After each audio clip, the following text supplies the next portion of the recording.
Hello children, how are you? I hope you all are doing well. बच्चों last year जो English grammar के concepts learn किए थे आपको याद है ना? Yes, because now we are going to learn them more in detail. Okay? So let's start with our next chapter. Its name is Subject and Predicate. Okay? So let's begin. Hello kids. A sentence has two parts. A naming part called the subject and an action part called the predicate. याद है ना बच्चों हमने ये किया था कि जो सेंटेंस होते हैं वो डिवाइड होते हैं सब्जेक्ट में और प्रेडिकेट में. क्लियर? सो ये दो पार्ट्स है सेंटेंसेस के. Note how the following sentences are divided into subject and predicate.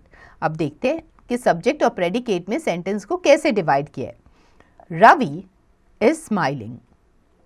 He lives in Mumbai. Raju and his friends are swimming. Dogs bark. Okay? So बच्चों जो subject है it is either a noun or pronoun. अगर आप इसमें देखोगे रवि. रवि क्या है? He is a noun. Okay? He pronoun. Raju and his friends again nouns. Okay? And dogs nouns. Okay? So let's see what it means and how do we figure out what is a subject and what is a predicate. ठीक है? अब subject predicate को कैसे समझना है वो देखते हैं डिटेल में. Subject is a noun or pronoun. It is who or what the sentence is about. It may be just one word as Ravi, he, dogs or more than one word as Raju and his friends. So बच्चों subject क्या होता है? Subject एक noun होता है या pronoun होता है जो हमें जिसके बारे में आप सेंटेंस लिख रहे हो. Okay, that becomes your subject. Okay, it can be a noun और अ प्रोनाउन. तो उसमें एक वर्ड भी हो सकता है जैसे ही, या फिर नाम हो सकता है किसी का. ओके, या फिर more than one word like जैसे Raju and his friends. So it is more than one word. Okay, but it is the person और the thing about which we are talking. Predicate tells us about the subjects action. तो subject ने जो action करी है उसके बारे में बताता है predicate. It includes the verb and may have one और more words as bark, are swimming, lives in Mumbai and is smiling. So देखा आपने कि प्रेडिकेट जो होता है इट हैज़ एन एक्शन जिसपे मतलब वर्ब. ओके, एक्शन वर्ड्स और doing words are called verbs. तो जो प्रेडिकेट होता है उसमें आपको वही बताया जाए कि सब्जेक्ट ने क्या एक्शन करी है. Okay, what is the action taken by the subject or something about the subject is told in the predicate. Clear? Imperative sentences usually do not mention the subject.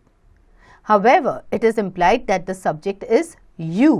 For example, if I say stop, the concerned person knows what I mean.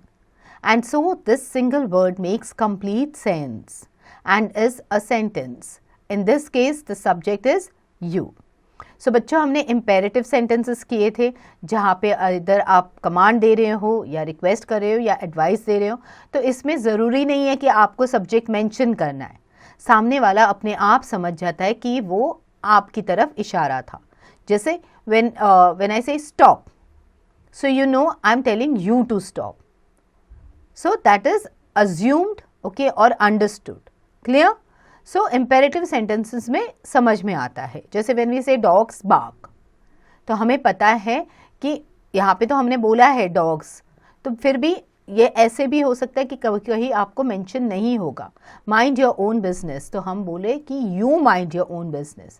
Clear?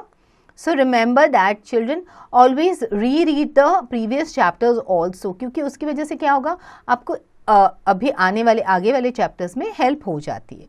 Okay, now be smart and solve this exercise. It says circle the subjects and underline the predicate in the following sentences. What will this do? This will enhance your logical thinking.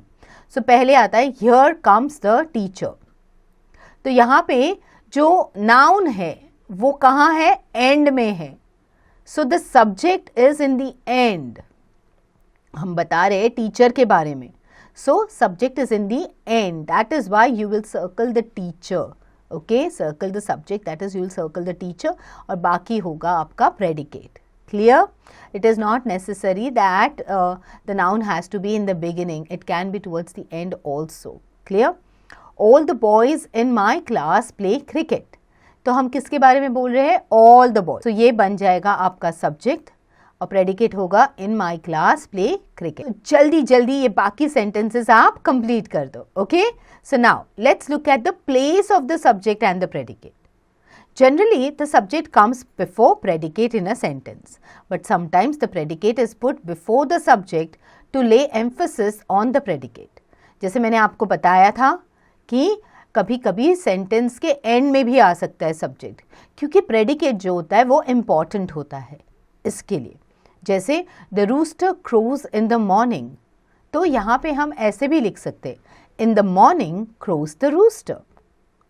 तो rooster जो है उसके बारे में बता रहे हैं, तो हम ऐसे भी लिख सकते हैं, in the morning crows the rooster. The girl cried, please help me. Please help me cried the girl.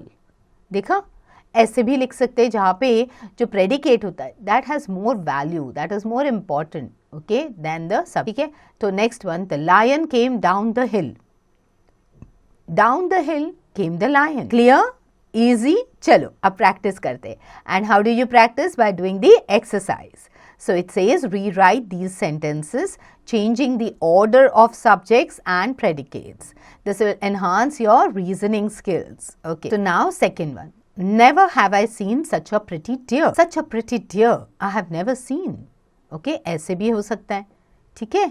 Okay. Now बाकी सब आपको अपने आप करने. Okay. Clear? सो ऐसे ही अपना लॉजिक यूज़ करो, रीजनिंग स्किल्स यूज़ करो और बाकी सेंटेंसेस आप अपने आप रीराइट करो. Clear children? And do remember the concepts very well.